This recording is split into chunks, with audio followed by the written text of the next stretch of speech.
یہ منظر روس کی جانب سے شدید بمباری کے بعد یوکرین کے مائیکولائیو علاقے کے ایک اسکول کا ہے۔ اس تباہی میں 7 افراد ہلاک ہوئے اور 3 زخمی۔ عمارت مرمت کے قابل نہیں رہی۔ روسی دراندازی کے بعد سے یوکرین میں درجنوں اسکولز ایسی تباہی دیکھ چکے ہیں۔ یوکرین کے وزیر تعلیم نے ایک ویب سائٹ بنائی ہے جہاں ملک کے کسی بھی حصے میں ہونے والے نقصان کی معلومات موجود ہیں۔ کنڈرگارٹنز، اسکولز، ٹیکنیکل اور پیشہ ورانہ مہارت کی تربیت کے مراکز، تعلیمی اداروں سے باہر تعلیم دینے والے مراکز، سب مل کر کل 400 عمارات مکمل تباہ کی جا چکی ہیں۔ روسی حملے کے آغاز پر یوکرین میں تمام اسکولز کو بند کر دیا گیا تھا اور طلباء کو چھٹیوں پر گھر بھیج دیا گیا تھا۔ تاہم مارچ کے وسط سے اسکولز پھر سے کھول دیے گئے اور تعلیمی سرگرمیاں پھر سے شروع ہو گئیں، زیادہ تر آن لائن۔ یوکرین کے 25 علاقوں میں سے صرف 4 میں تعلیمی سرگرمیاں کسی بھی شکل میں نہیں ہو رہی۔ گوگل میں ہمارے ساتھیوں کی مدد سے ہم نے ایک آن لائن نصاب بنایا ہے جو کہ ایک اوسط اسکول کے نصاب پر مبنی ہے۔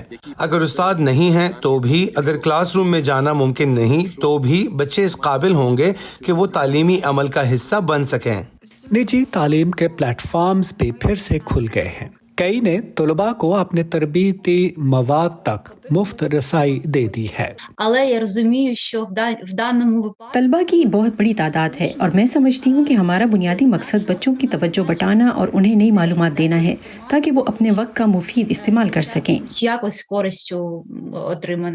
صورتحال ان طلباء کے لیے زیادہ پیچیدہ ہے جو اسکول سے فارغ التحصیل ہونے کے قریب ہیں۔ بڑا مسئلہ یوکرین میں یونیورسٹیز میں داخلوں کے لیے امتحان ہیں۔ ملک کا محکمہ تعلیم اس سال کے لیے ان ٹیسٹس کو منسوخ کرنے کی تجویز دے رہا ہے، لیکن کئی عوامی رہنما اس کا متبادل تلاش کرنے کی تجویز دے رہے ہیں۔ ان کے مطابق یہ امتحان اہم ہیں۔ مثلاً ہم یونیورسٹیز میں داخلے کے لیے ضروری سرٹیفکیٹس کی تعداد کم کر کے 2 کر سکتے ہیں۔ یہ بھی کر سکتے ہیں کہ آخری سال میں پڑھائے جانے والے مواد کو امتحان میں شامل نہ کیا جائے۔ کچھ یوکرینی طلباء کو بیرون ملک تعلیم جاری رکھنے کا موقع مل رہا ہے۔ یورپی یونین کے کئی ممالک نے پہلے ہی ان طلباء کو اپنے اسکولز میں داخلہ دینا شروع کر دیا ہے۔ اس کے علاوہ یونیسکو کی مدد سے دنیا کے پائے کے تعلیمی پلیٹ فارمز نے یوکرین میں طلباء کے لیے اپنے کورسز کھول دیے ہیں۔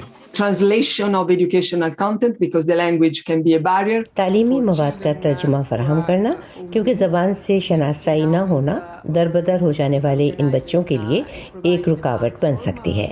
یوکرینی محکمہ تعلیم گوگل اسپیس نامی ایک پلیٹ فارم فراہم کر رہا ہے جہاں تمام پارٹنرز اپنی تجاویز دیں گے۔ یونیسکو کا کام ان اقدامات اور درخواستوں کو میچ کرنے پر کام کرنا ہے۔